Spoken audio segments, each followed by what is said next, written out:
Okay, so today we'll be talking about cigarette smoke and the dangers associated with it and why anyone shouldn't become a fiend for nicotine. It's a dangerous drug that is out there and can affect your life. So we'll first start off with the major health risks. It's pretty common knowledge. I feel like that there's a lot of health risks, a lot of complications that can be caused through cigarette smoke.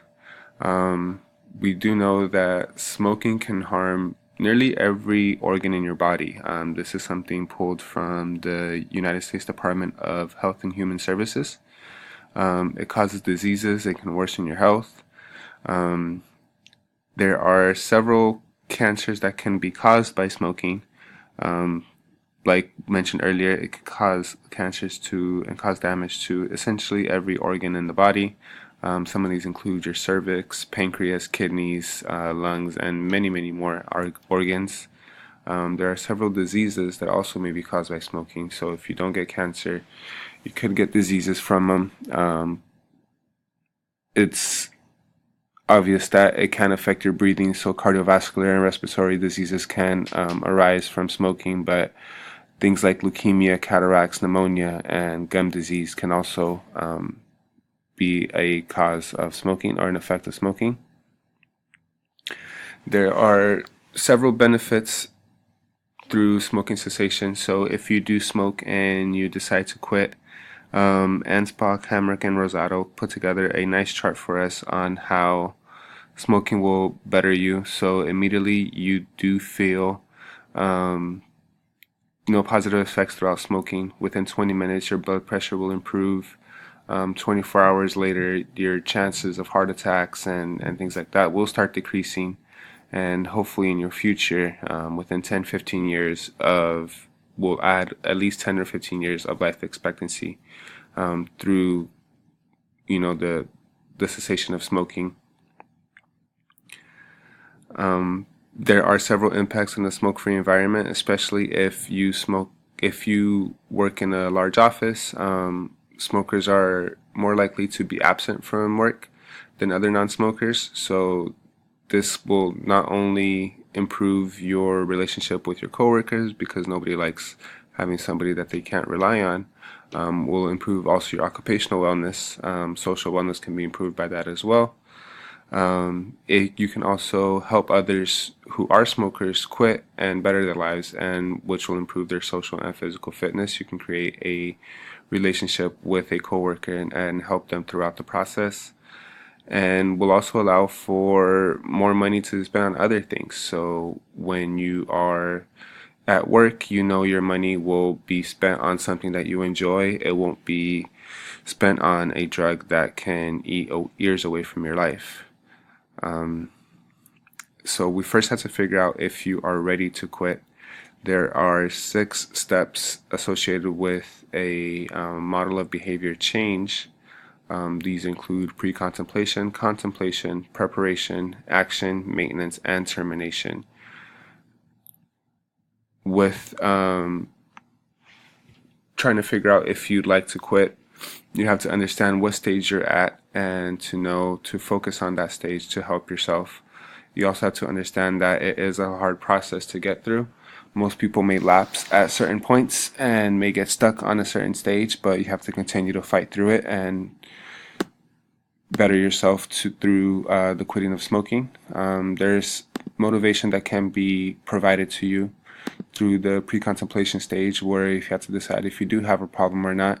You may feel like you don't. You may feel like everything is okay. But there are several questionnaires that can be taken and help you figure out if a change does need to be made. The contemplation stage is where where you realize that change must be made. You have to expose yourself to different activities that can promote wellness and figure out where those problems are arising from and try to stay away from certain actions that can lead you to those problems. Preparation stage is where you set realistic goals for yourself, create a plan, make it easy to track that plan as well. That way you can follow it directly. Your action stage is where you pretty much get a plan written down with several things that can help an action plan, proper avoidance, reminders. You have to shape up that action plan as well and create a nice support group for yourself. The maintenance stage is where you thoroughly decide to stick to that plan you've created, follow up with it, make changes if you need to, so you can continue to better yourself. And the termination stage is the finish line, essentially, is where you want to get to. So you have to keep this in mind throughout the whole process. Know that you are working towards something to help you better your life. There is importance in role models and positive lifestyle habits through the whole process of trying to quit smoking and also just preventing smoking as well. If you have positive role models who don't smoke, your chances of becoming a smoker are far less than those who would have some of those in their lives. It can also harm your reproduction, so you can start becoming a positive role model even before a child is born. Know that you're giving them the best life possible, and have them become healthy individuals because you yourself do not smoke. And positive lifestyle habits can help you stay away from smoking and prevent cigarette cravings. One example of that would be time management. If you plan out your day, know what you're going to be doing, you will allow to not have time for cigarette smoking. There are several aids that can help you out. Most popular ones would probably be a nicotine-containing gum.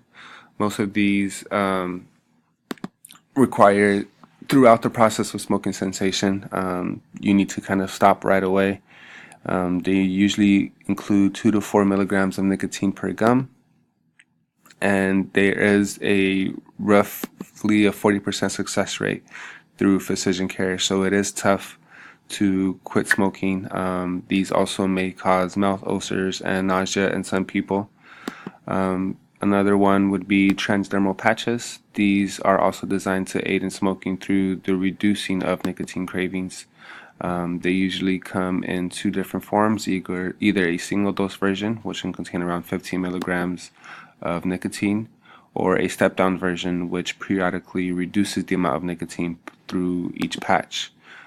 These usually have a 25 to 40% success rate, depending on if they are either used alone or through the use of other medication.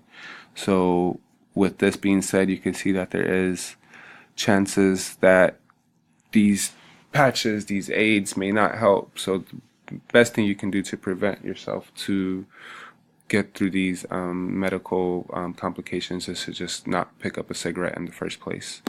Thank you so much.